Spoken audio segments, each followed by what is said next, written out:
The mystery of Savannah Guthrie's missing mother, Nancy, has just taken a turn that no one saw coming, and the implications are stretching far beyond a single quiet street in Tucson. We are now 53 days into an investigation that has left a family in agony and a community looking for heads to roll. As Savannah herself breaks her silence on national television, describing a level of terror that haunts her every night, investigators are pivoting to high-tech digital footprints and physical evidence that was previously dismissed. Tonight, we are breaking down the alleged moving lights caught on camera, the suspicious timing of a home electrical project, and the potential for DNA to be pulled from the very leaves on the ground. This is a high-stakes look at a case that is rapidly outgrowing local control. Before we dive into the deep end of these new leads, make sure you are subscribed to the Michell Report and have your notifications turned on so you don't miss a single update on this developing story. For nearly 2 months, the public has watched the heartbreak of the Guthrie family from a distance. But seeing Savannah Guthrie step in front of the cameras to plead for her mother's life brings the gravity of this situation into a sharp, painful focus. She spoke about the unthinkable thoughts that demand to be thought, the late-night realizations of what her mother might be enduring. It isn't just a missing persons case anymore. For the Guthries, it is a living nightmare that resets every time the sun goes down. But while the family pleads for mercy and information, the heat is turning up on the Pima County Sheriff's Department. Sheriff Nanos is currently facing a massive wave of backlash, including a formal vote of no confidence and growing calls for his immediate resignation. The criticism stems from what many perceive as a sluggish initial response and a failure to secure potential crime scenes. Critics point to the fact that it took a miracle from Google's data archives, not police footwork, to recover the now infamous porch video of the Porch Guy abductor. If local law enforcement missed the most basic video evidence for weeks, the public is asking, what else did they walk right past? The focus has now shifted to a construction site located just up the hill from Nancy's home. This site sits at the top of a cul-de-sac on Escalante, overlooking the property. For weeks, people dismissed the lights visible behind the abductor's shoulder as stationary solar lamps or site security lighting. However, new forensic analysis suggests something much more sinister. When you slow the footage down to a crawl, those lights don't just sit there. They appear to inch forward. They move with the deliberate pace of a vehicle navigating a dark, unpaved area. If those are indeed headlights, it changes the entire geometry of the crime. It suggests the Porch Guy wasn't a lone wolf on foot. He had a wheelman. It suggests a coordinated extraction. We're looking at a secondary crime scene that was never taped off, never processed for tire tracks, and never checked for discarded items in the crucial first 48 hours. The Porch Guy is seen looking back over his shoulder toward those lights, almost as if he's checking for his cue or waiting for his getaway to get into position. To understand the digital side of this, we have to look at what experts call digital footprints in the middle of a desert. Jeff Martin, a veteran digital forensics expert, points out that even a remote construction site is teeming with data. In 2026, construction equipment isn't just iron and steel, it's connected. Many high-end contractors use digital time clocks, Wi-Fi hotspots for blueprints, and GPS-tagged security locks. If a vehicle was idling at that site, it might have inadvertently bumped into a local Wi-Fi signal or triggered a cellular handshake with a tower that Nancy's house doesn't even use. This is where the investigation gets technical. Pima County is a patchwork of cellular coverage. A house at the bottom of a hill might hit Tower A, while a construction site 50 yards up the slope hits Tower B. If the FBI can pull the tower dump for that secondary location, they might find a device that shouldn't have been there at 3 a.m. They are looking for the ghost in the machine, the pings from a burner phone or a vehicle's onboard telematics system that would prove someone was staged at that cul-de-sac waiting for the signal. But there's an even weirder layer to this. The dogs. Neighbors, specifically Jeff LeMay, have reported that their dogs acted uncharacteristically agitated on the night Nancy disappeared, and notably on January 11th as well. They weren't just barking at a noise, they were desperate to get out, acting as if something was physically bothering them. This has led to a startling theory involving signal jammers. These devices, often used by professional thieves to block home security systems and Wi-Fi cameras, emit high-frequency radio waves. While humans can't hear the screech of a signal jammer, dogs have a much wider auditory range. Dr. Kendall Crowns, a chief medical examiner, notes that these frequencies can cause physical agitation and intense distress in canines. If the abductor was carrying a jammer to ensure Nancy's cameras stayed dark, he might have been inadvertently screaming at every dog in the neighborhood in a language only they could hear. The fact that this happened twice on the night of the kidnapping and weeks earlier in January suggests the perp was doing dry runs, testing his equipment to see if it successfully knocked out the neighborhood's digital eyes. While the high-tech digital hunt continues, a more traditional follow-the-paper trail lead has emerged involving an electrician's permit. It has been revealed that just days before Nancy went missing, her home underwent significant electrical work. We aren't talking about changing a light bulb. The entire electrical panel was replaced and upgraded. This is a major job that requires multiple days of labor and a crew of people inside the home, seeing the layout, understanding the security vulnerabilities, and knowing exactly which breakers control which lights. In the world of criminal profiling, this is what they call legitimate access. A predator doesn't always have to break a window. Sometimes they just need a reason to be invited inside. This electrical crew would have known if Nancy lived alone. They would have seen the interior of the house. They would have known her routine. Brian Fitzgibbons, a security and extraction expert, highlights that investigators are now scouring the backgrounds of every contractor, subcontractor, and day laborer associated with that permit. Did someone on that crew have a record? Did someone mention the rich lady on the hill to the wrong person at a bar? Coincidences are the enemies of a good investigator. The timing of a major home renovation followed by a sophisticated kidnapping is too tight to ignore. And then there is the Amazon package. A box was spotted on Nancy's porch the morning before she was taken. While it seems mundane, it is actually a potential gold mine for the FBI. Why? Because modern Amazon delivery vans are essentially mobile surveillance hubs. They are equipped with the Netrodyne system, 4 high-definition AI-powered cameras that record 360 degrees of their surroundings constantly. If that van drove past the construction site or the vacant lot next to Nancy's house at 10 a.m., it might have captured a scout vehicle parked where it didn't belong. It might have recorded a face that hasn't been identified yet. The FBI isn't just looking at Nancy's porch anymore. They are looking at every piece of footage from every delivery vehicle that entered that neighborhood in the 72 hours leading up to the crime. They are trying to build a visual map of the pre-attack surveillance phase. The focus on physical evidence has taken a turn that sounds like something out of a forensic thriller. Tammy Ballard, a DNA crime scene consultant with years of experience in high-profile San Diego cases, is challenging the narrative that the Porch Guy was a clean professional who left nothing behind. If you watch the footage closely, the abductor isn't just a shadow in the night. He's interacting with the environment in a way that is incredibly sloppy for someone who thinks they're invisible. He's seen grabbing at the foliage, pushing through bushes, and brushing up against the desert vegetation that surrounds Nancy's porch. There is a specific moment where the suspect appears to be holding a bite light, a small flashlight held between the teeth to keep the hands free.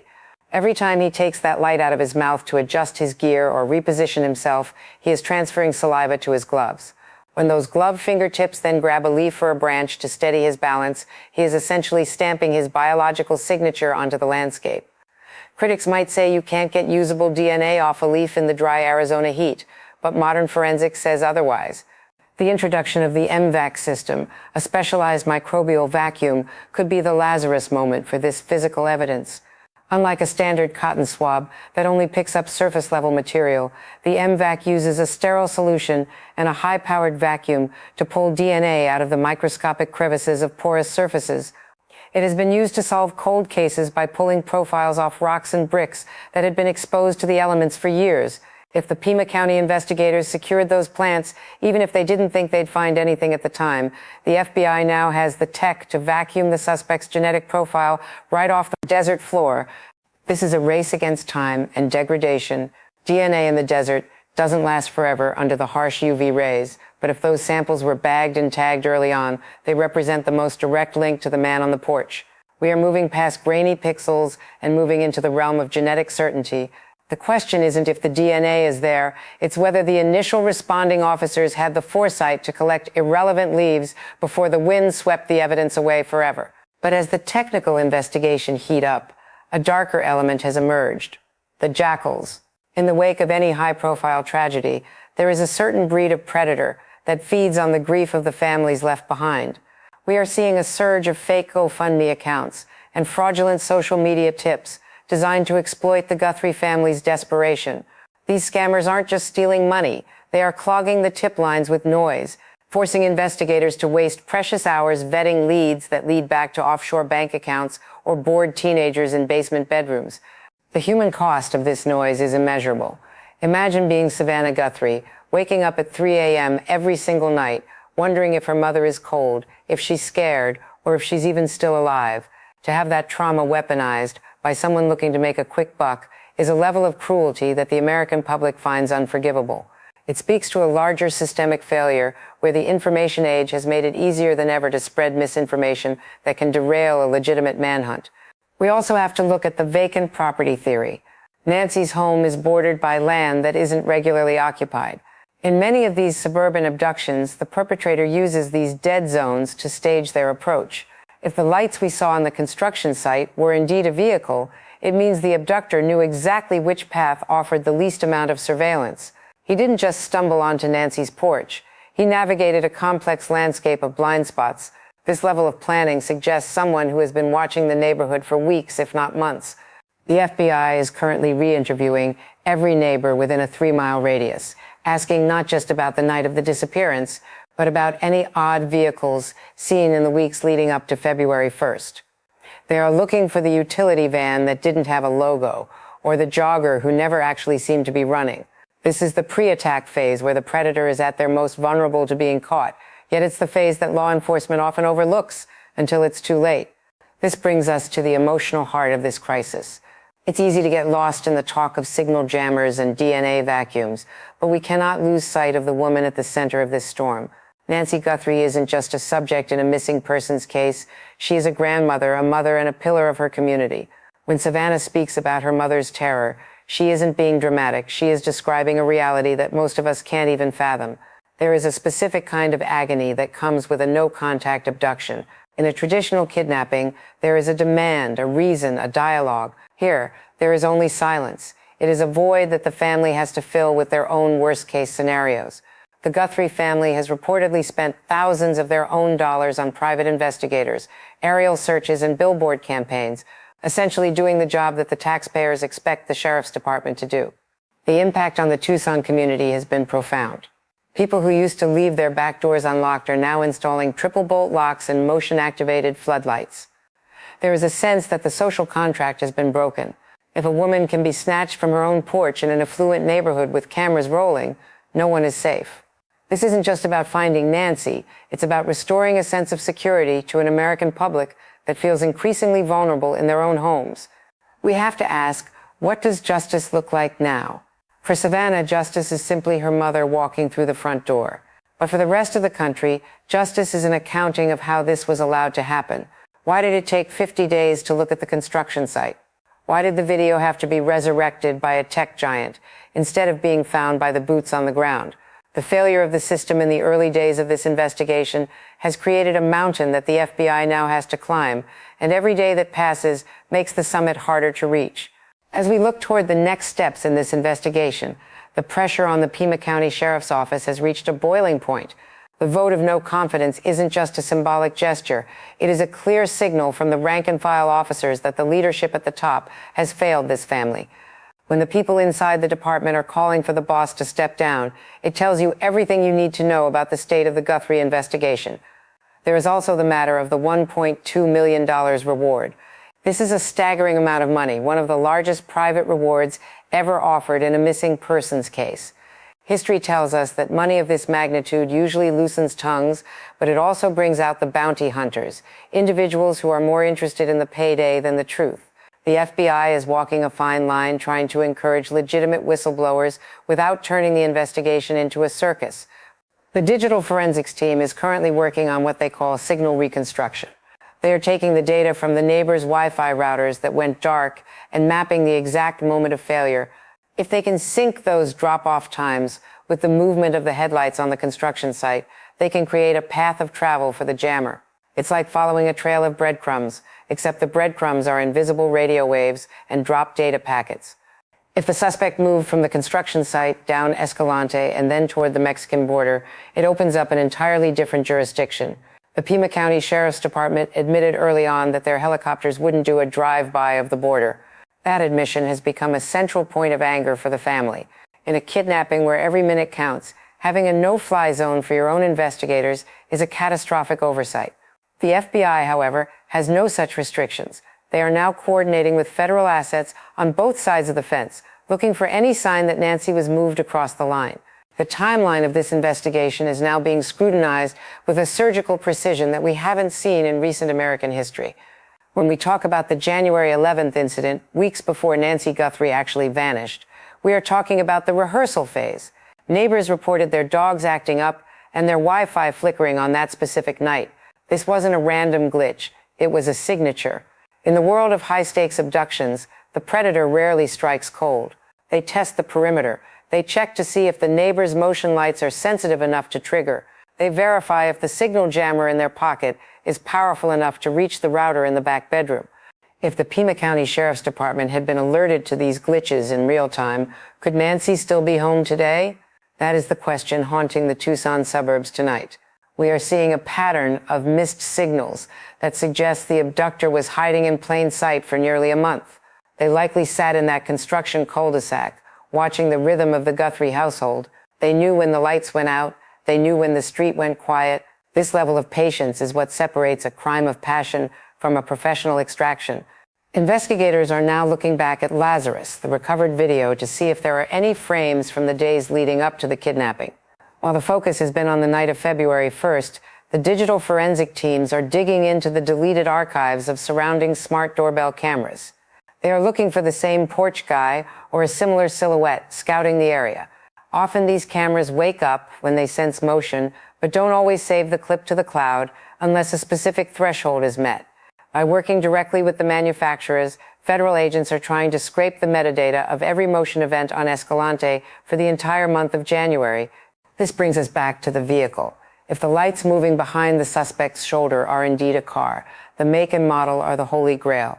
While the human eye sees two white blurs, AI enhancement software can measure the distance between the headlights, the track width. This measurement is unique to specific classes of vehicles. Is it a heavy-duty pickup truck common to construction sites, or a sleek sedan designed to blend into suburban traffic? By calculating the height of the lights relative to the surrounding vegetation, experts are narrowing down the search to a handful of models. Once they have that, they cross-reference it with every vehicle registered to the workers on that electrical permit. It's a massive data crunching exercise, but it's the kind of work the FBI excels at when local resources are tapped out. The human vulnerability at the center of this story is something that resonates with every American who has an elderly parent living alone. Nancy Guthrie was in her safe space, her sanctuary. To have that sanctuary violated is a collective trauma for the community. We are hearing from friends of Nancy who describe her as someone who was always careful, someone who wouldn't just open the door for a stranger. This reinforces the theory that the porch guy didn't need her to open the door. He had a way in, or he waited for the exact moment she stepped out to check a noise or get the mail. There is a specific detail that has been circulating among investigators regarding a white-roofed house at the top of the cul-de-sac. This property was under active construction, meaning it was a hub of transient activity. Tools, materials, and people were coming and going at all hours. It provided the perfect camouflage for a kidnapping crew. You can park a truck at a construction site for 4 hours and no one calls the police. They just assume you're the flooring guy or the plumber. The porch guy used the very fabric of the neighborhood's growth against it. But let's talk about the bite light again. This is a crucial piece of the profile. Why use a light you have to hold in your teeth? It suggests the suspect needed both hands free for a struggle or for handling equipment. It suggests he expected to be hands-on with his victim. This isn't the behavior of a thief. It's the behavior of a captor. When Tammy Ballard speaks about the melted tissue case or the DNA on rocks, she's reminding us that the smallest mistake, a drop of sweat, a skin cell on a leaf, a smudge of saliva on a flashlight, is a permanent record. The suspect might have thought he was a ghost, but he was breathing, he was sweating, and he was shedding DNA every second he was on that property. The emotional anchor here is the realization that while we analyze these technicalities, there is a chair at the Guthrie dinner table that has been empty for 53 days. Every morning Savannah wakes up, she has to reconcile the public version of her mother, the missing person in the news, with the private version. The mother who gave advice, the woman who had a favorite coffee mug, the person who was supposed to be safe. The community pain in Tucson is palpable because people realize that if the system failed a high-profile family like the Guthries, it could fail anyone. The vote of no confidence against Sheriff Nanos is a direct result of this realization. It's a demand for a higher standard of protection. As the investigation expands, the feds are taking over the heavy lifting. The transition from local sheriff to federal oversight is often a friction-filled process, but in this case, it was a necessity. The Pima County Sheriff's Office simply didn't have the Netrodyne clearance or the signal reconstruction tools required to track a sophisticated predator.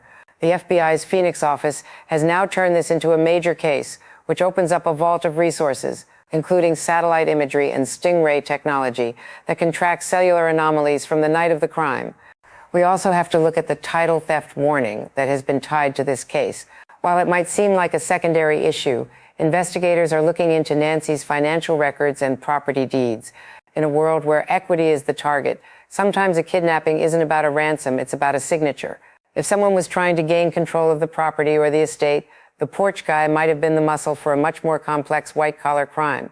It's a theory that is being explored alongside the more traditional abduction motives. The $1.2 million reward remains the biggest wild card. This isn't just go-away money, it's life-changing wealth. The FBI is currently sorting through a massive spike in tips from people claiming to have seen a car or heard a name.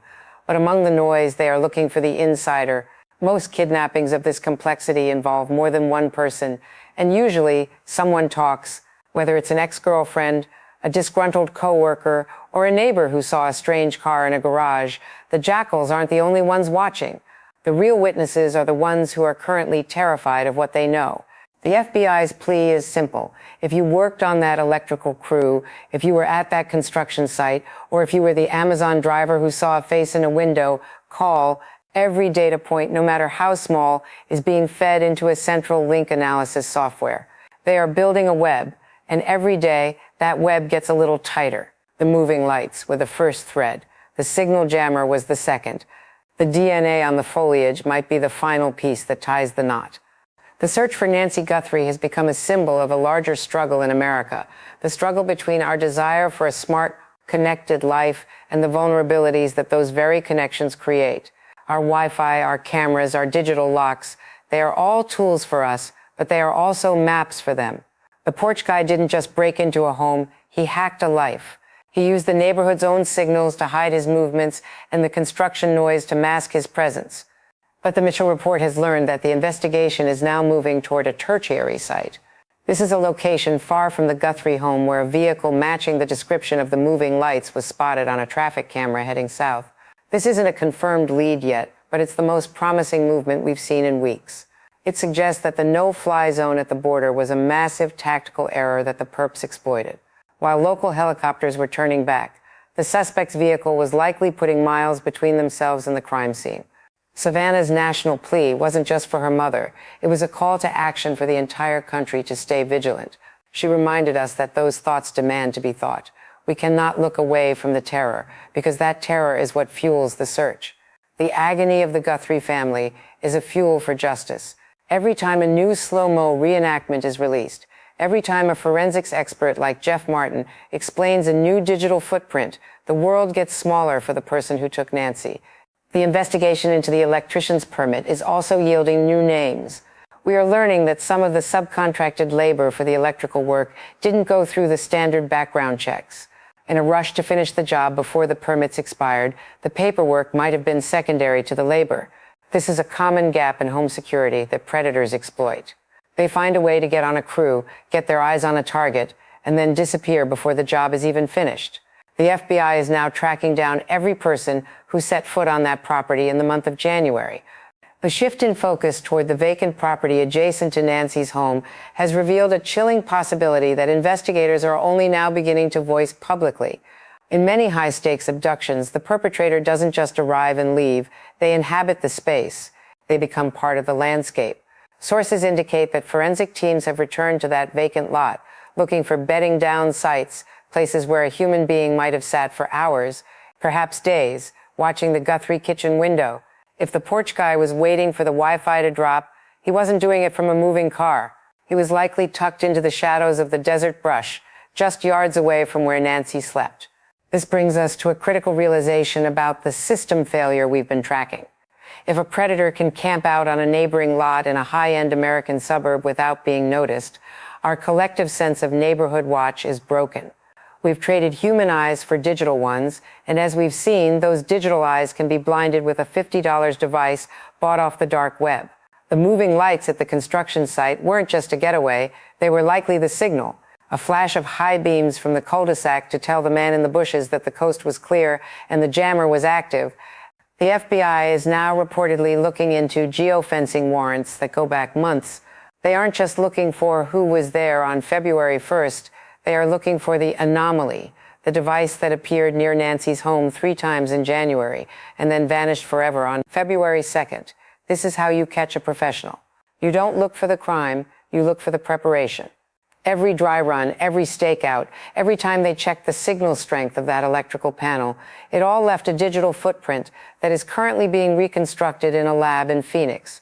But the most haunting part of this development is the personal cost.